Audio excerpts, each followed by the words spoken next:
Bienvenue dans le podcast Tous Saints, dans lequel Bénédicte de Lélis, mère de famille et enseignante en théologie, vous raconte la vie de saints ou de grands témoins de la foi récents, comme modèles de foi actuels et rayonnants qui vous donneront envie à leur suite de grandir en sainteté et en amour de Jésus.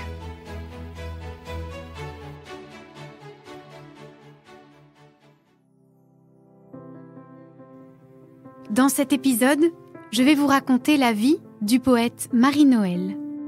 Cela vous étonne peut-être de trouver dans ce podcast l'auteur de la fameuse prière « Mon Dieu, je ne vous aime pas ». Et pourtant, son procès en béatification est ouvert. Alors, comment peut-on être saint quand on a une âme torturée ? Comment l'espérance et l'amour peuvent-ils fleurir dans une vie de labeur et de souffrance ? C'est ce que nous allons voir.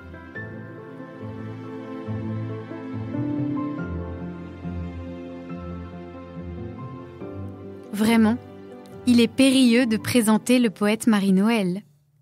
Il nous faudrait, pour ne point la trahir, posséder ses propres mots, légers comme les hirondelles, sa délicatesse exquise, son âme à la fois violemment tourmentée et pourtant enfantine, comme une source qui chante au fond d'un bois. Essayons tout de même. Ce drôle de poète est né Marie Rouget, en 1883 à Auxerre. Dès toute petite, Marie, frêle et un peu gauche, s'effraie de tout. Des boiseries qui craquent, du fond des placards noirs, du mal surtout qu'elle devine, rôdant hors des murs épais de la maison chaude. Marie aime la musique, les histoires contées au coin du feu.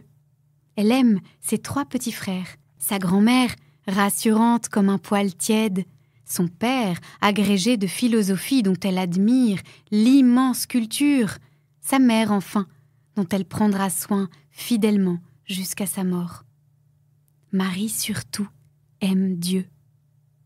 À 12 ans, alors qu'elle traverse la cathédrale pour aller en classe, un jour de mai, elle abandonne brusquement à terre son cartable d'écolière et, bien qu'on lui ait expliqué qu'à l'église, on marche lentement, respectueusement, comme sur la pointe des pieds, en raison de l'hôte divin du lieu, et que Marie, d'habitude, sage et craintive, ne désobéit jamais, soudain, oubliant tout, elle se met à courir. Passionnément, elle vient poser sa tête sur l'autel du Sacré-Cœur et demande Jésus en mariage. Que veut-elle ? Être sa fiancée. Elle l'aime tant. À 15 ans, la nuit, Marie se met souvent à genoux. Et parfois, Dieu lui parle. Dans la pénombre ainsi, un soir, en un coup d'amour, elle réclame 3 choses. Beaucoup souffrir, être sainte, être poète. Comme au jour de ses 12 ans, elle ne sait pas ce qu'elle demande.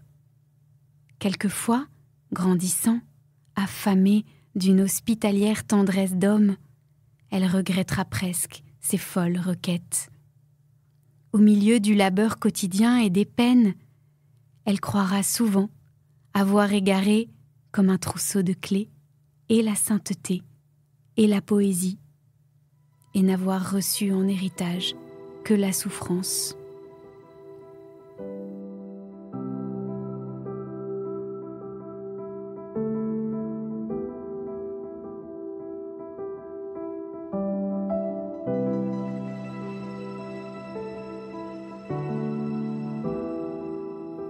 À Noël 1904, à 21 ans, 2 souffrances la déchirent en effet, tout entière.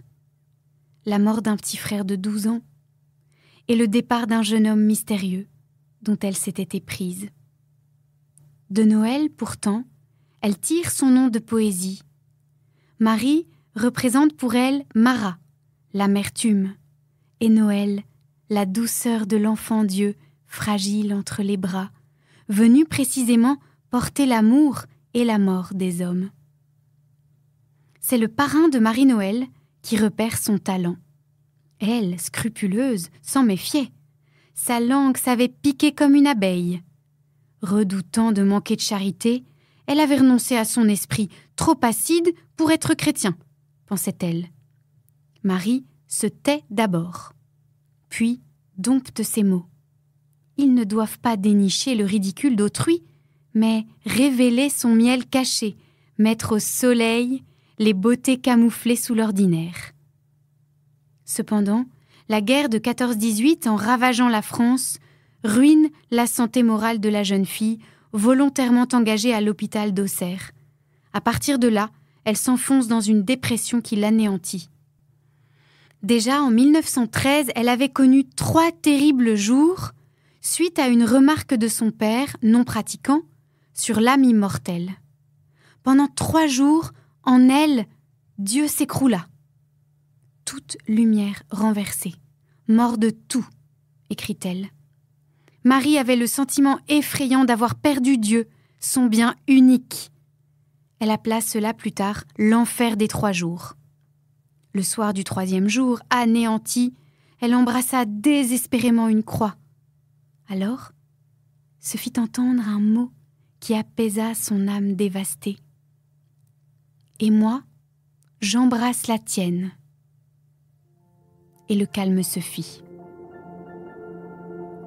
Après-guerre, ce noir déjà connu la reprend. La dépression la conduit à une maison de santé où elle essaie de se remettre. À nouveau, Marie éprouve l'angoisse d'avoir perdu Dieu. Son tourment est tel qu'elle se croit perdue elle-même. Et cette fois, cela dure des mois, des années.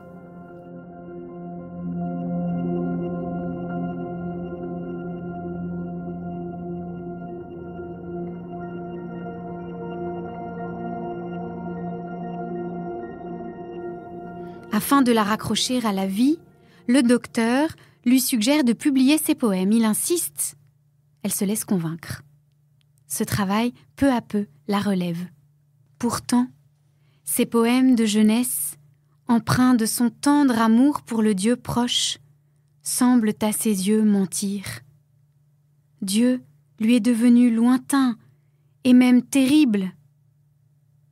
La publication est très vite un succès. Ainsi, Dieu se sert de tout, commente-t-elle, et par celui qui douta, il évangélise ceux qui doutent. Par la corde de l'obéissance à l'Église, à l'Évangile, Marie remonte doucement. Comment dépeindre les nombreuses années suivantes ? Marie-Noël, de retour chez elle, est mangée par les siens comme un pain qu'on dévore à belles dents. Ses frères, qui parfois logent dans la grande maison d'Auxerre, sa vieille mère, une tante âgée et folle, la paroisse, les voisins, des filleuls, celle qui chérit silence et solitude, celle dont les chansons naissent seulement sur les landes désertes, est environnée de monde, écrasée d'incessantes préoccupations matérielles. « Marie-Noël meurt !» se plaint-elle, « elle est morte !» Sigie le poète, transformée en servante de tous, en éplucheuse de légumes, en gestionnaire de bâtiments. Quelquefois, sa grande nostalgie lui revient et l'assaille. À d'autres moments, sans crier gare, pour un soleil au bout du nez, un cierge soufflé à la chandeleur, la gaieté de l'enfance lui renaît au cœur. Les mois, les années passent et lusent ainsi à petit feu. Elle croit ne rien écrire, mais elle écrit pourtant. À la fin, se retournant en arrière, elle n'en revient pas. Voilà l'œuvre qu'elle croyait n'avoir jamais mise au monde, bien vivante, cheminant dans les âmes et ornant son auteur tout surpris d'un joli bouquet de décoration. À tâtons, Marie-Noël n'a pas cessé d'aimer, ce Dieu qu'elle ne peut pas saisir, qu'elle poursuit, qui la poursuit plutôt.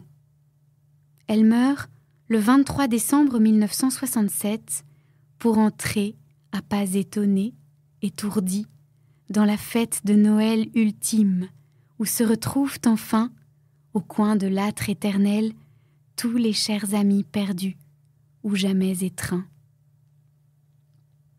Que vit-elle alors ? Enfin ce visage tant cherché ? En tout cas, son procès de béatification est ouvert, et de stupeur elle en tomberait à la renverse. ou bien elle rirait tout simplement. Mais Dieu a de la suite dans les idées. Elle voulait souffrir par amour? Il lui devait d'être poète, d'être sainte.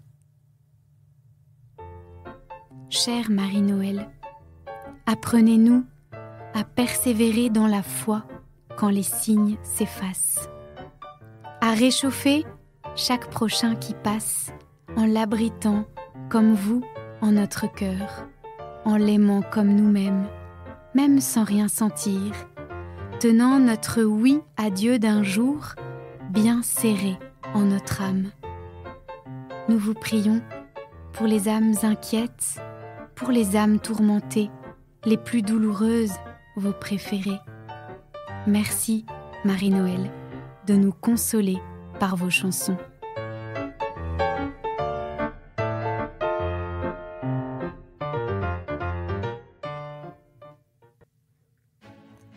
Merci pour votre écoute. Si ce podcast vous a plu, n'hésitez pas à le partager autour de vous et à laisser un commentaire sur les plateformes d'écoute et les réseaux sociaux, les podcasts d'EFC, pour faire bénéficier de ce podcast à un maximum de personnes. Et pour une Toussaint encore plus fervente, n'hésitez pas à télécharger l'appli Conversio. Élaborée par une équipe de laïcs et de prêtres missionnaires de la miséricorde divine, cette appli vous propose de vivre durant cette Toussaint, du 1er au 8 novembre, un parcours sur les fins dernières pour augmenter en vous le désir du ciel et de la sainteté. Vous pourrez ainsi redécouvrir cette période liturgique trop méconnue de la Toussaint et vivre l'indulgence plénière que l'Église propose d'obtenir au profit de l'Église souffrante en communion avec les âmes du purgatoire. À la semaine prochaine!